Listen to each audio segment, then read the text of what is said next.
touching with us, and that you were going to talk a bit about your books and your work, and then we are going to Q&A a bit, and I'm going to translate as good as I can, if need be, the translation. I give the floor to you to speak a bit. Hello everyone, hola. Hello. I'm Alyson Nöel, and I just want to say that I am so thrilled to be here in Portugal.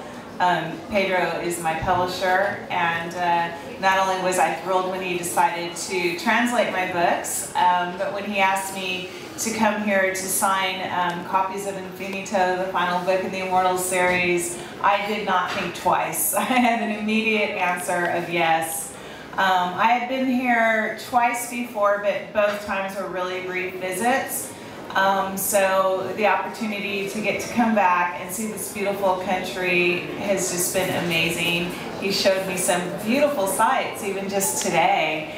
And it's my last day here, so it's a little bittersweet. I'm going to miss it, but I know I'll be back.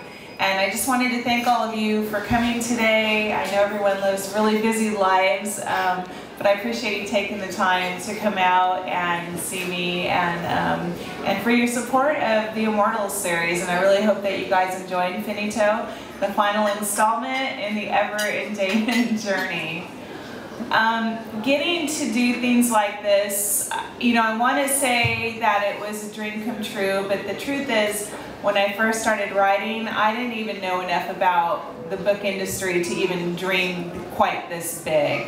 My main goal was just to get my book published, and that was really quite a journey because it's really difficult to get a book published. Yes. And I didn't know that because I didn't know any other writers. I didn't really know anything about the industry. So I just sort of set out blindly and made every mistake possible and got rejected by everybody possible. But it taught me a lot along the way, and I'm quite grateful for the amount of time that it took actually, and the journey that I went through. But then once I got my first book deal, my big goal was just to see it on the bookstore shelves.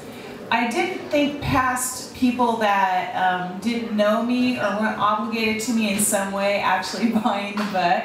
I just wanted to see it on the bookstore shelves. So the first day my first book came out, this was back in March of 2005, I went to my mom's house, I picked her up, and we drove to every single local bookstore in our area and stood before the bookshelf and, you know, did this. And my mom said to all the booksellers, "It's my daughter, she wrote this book."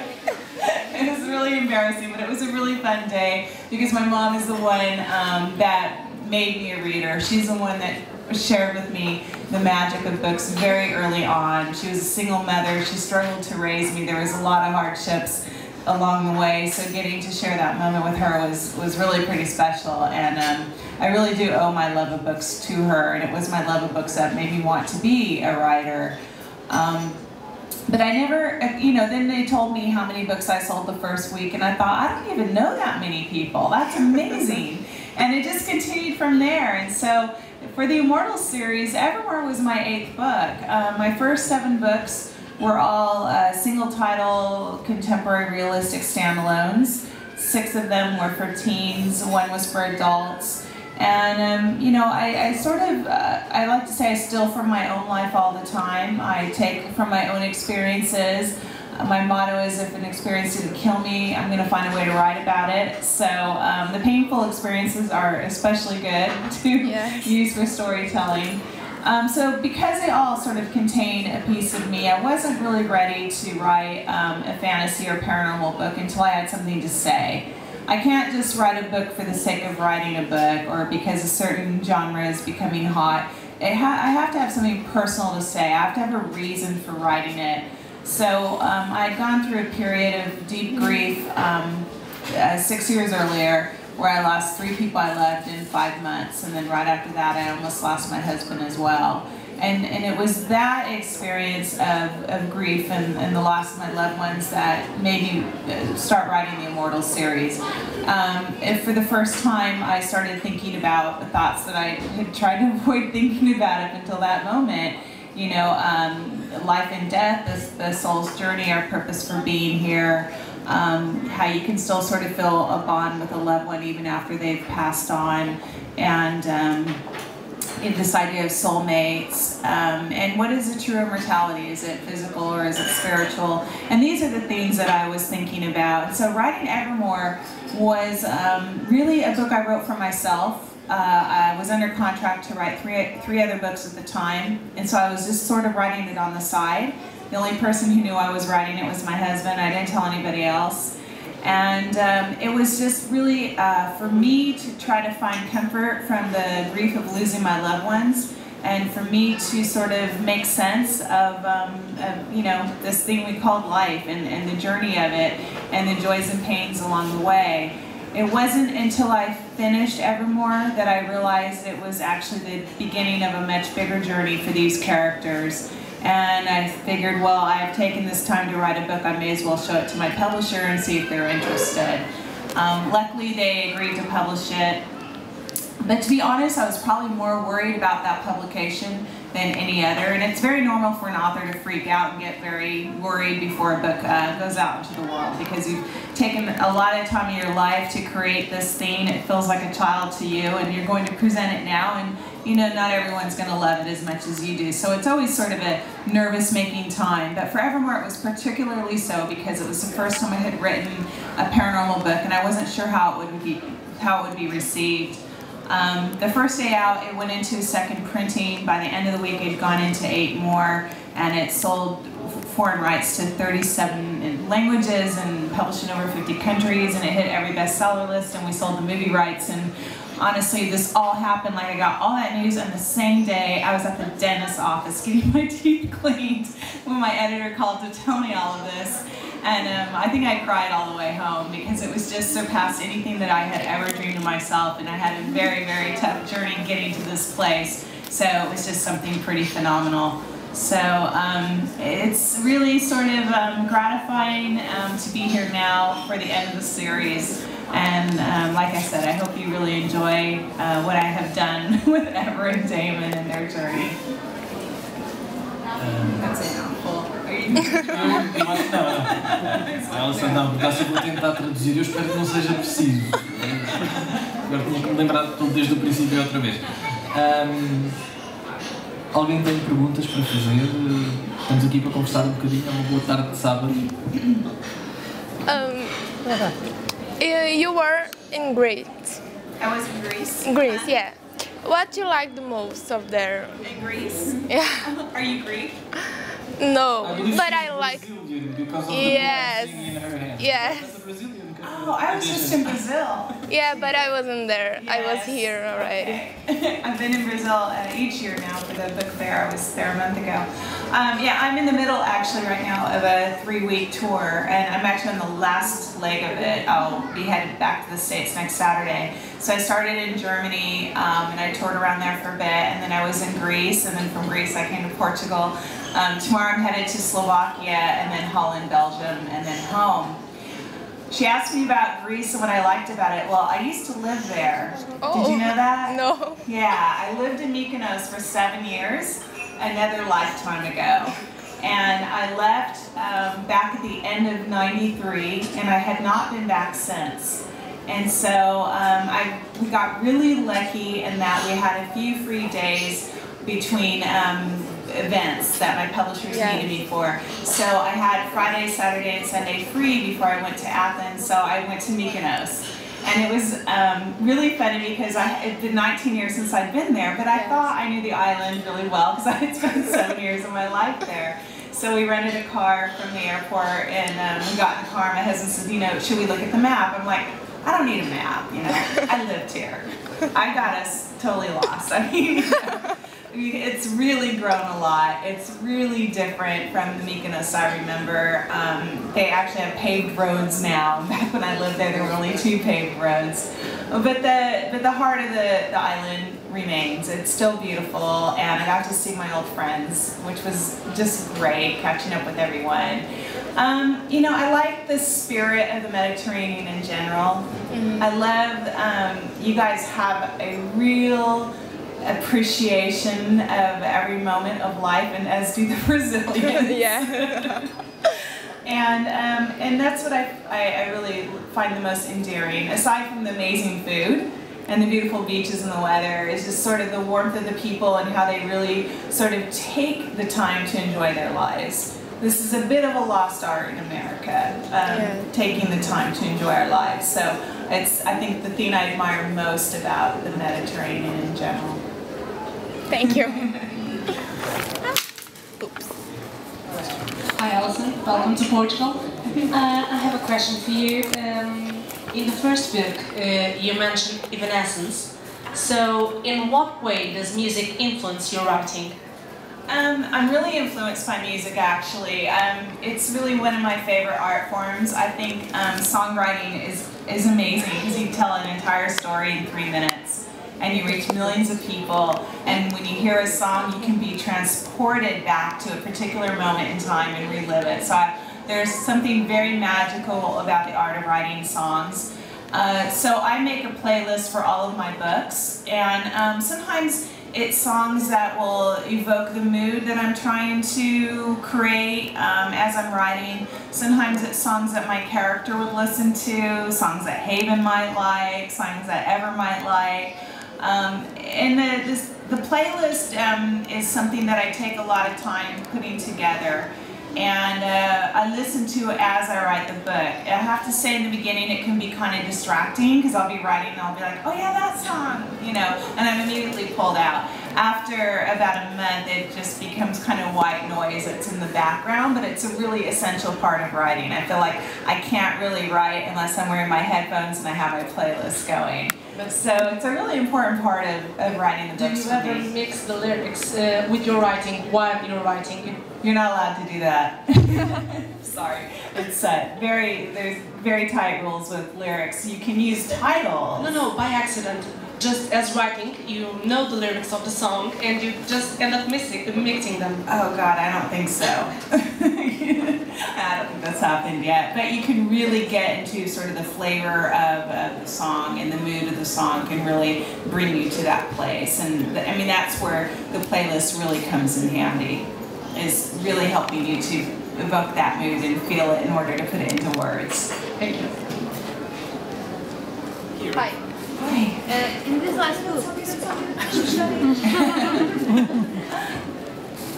last book, Damon left Ever alone in the search for the Tree of Life. Oh yes, you've read it. Yeah. Okay. Damon cares so much about Ever and what happens to her. Why did he left her alone in that journey? Okay, have you finished it? Yeah. Okay.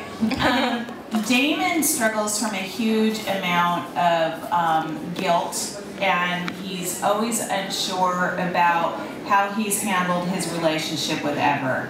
You know, this is the woman that he's loved for over 400 years, but he bears a great burden of guilt about how he's handled it. And at the end, by the 6th book, he's come to this point where he feels like he has sort of steered her life in a direction he may not have had the right to.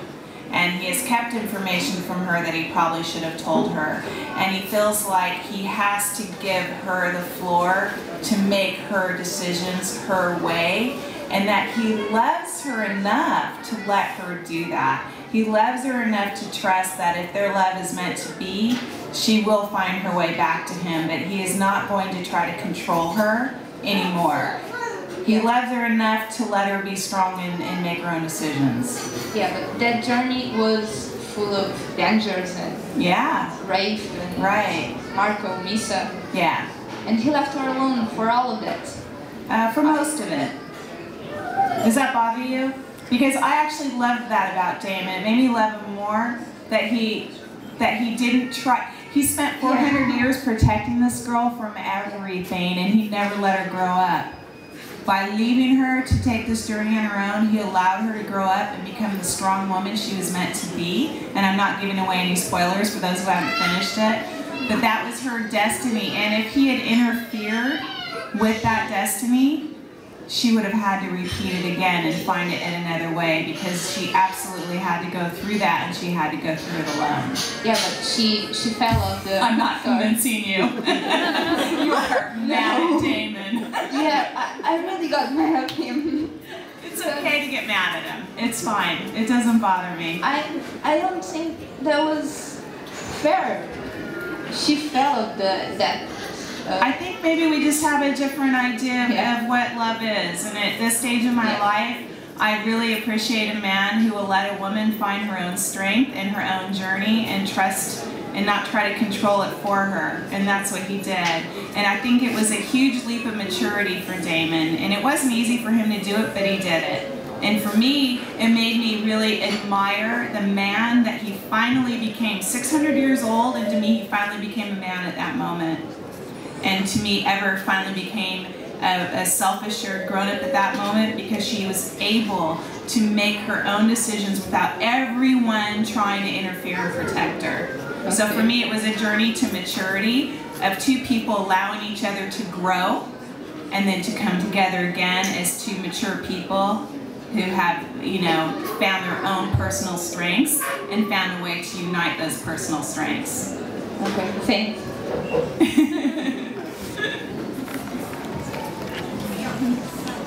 Nice. A general question. When writing, do you have any kind of method? Do you go with the flow, or do you make summaries and schemes to write? It's a good question. I had no method with my first book, and it took me 15 years to write. So when I did sell that book to a publisher, it was for a 2-book deal. And I knew that they said this book and whatever else you're going to write. And I knew I was going to get 15 years for the second book. And so in fact I got 6 months, and I had no method still. So I overcompensated by sort of working myself into the ground. And I think I finished the book in like 6 weeks. But I was an exhausted mess. And I then took the rest of the time to revise the book. And I said, there has to be a better way between 15 years and 6 weeks of killing myself. But since then, there's 2 methods that I use, and I really highly recommend them. And they're both screenwriting methods. And I like the screenwriting method because I write commercial fiction. If you write literary fiction, it's a different animal. You can just disregard everything I say. But for commercial fiction, it keeps the writing lean and fast, and every scene leads somewhere, and every scene is meaningful. So there's a book called Story by Robert McKee. I'm pretty sure it's probably translated into Portuguese. If not, you speak very good English. He's a screenwriting guru in Hollywood, and they use his book in a lot of universities and film schools, and I thought it was brilliant. It's the book that got me published. It's the book that turned all of the rejections into a yes for me. It's like this thick, and half the people I recommend it to use it as a doorstop. But I loved it, and I think it's brilliant, and there's real magic in there. The other book that I highly recommend, everyone loves, and you can't help but love this book. It's just great. It's called Save the Cat by Blake Snyder. And Blake actually was a friend of mine. He passed away unexpectedly, and I dedicated Shadowland, the 3rd book, to him.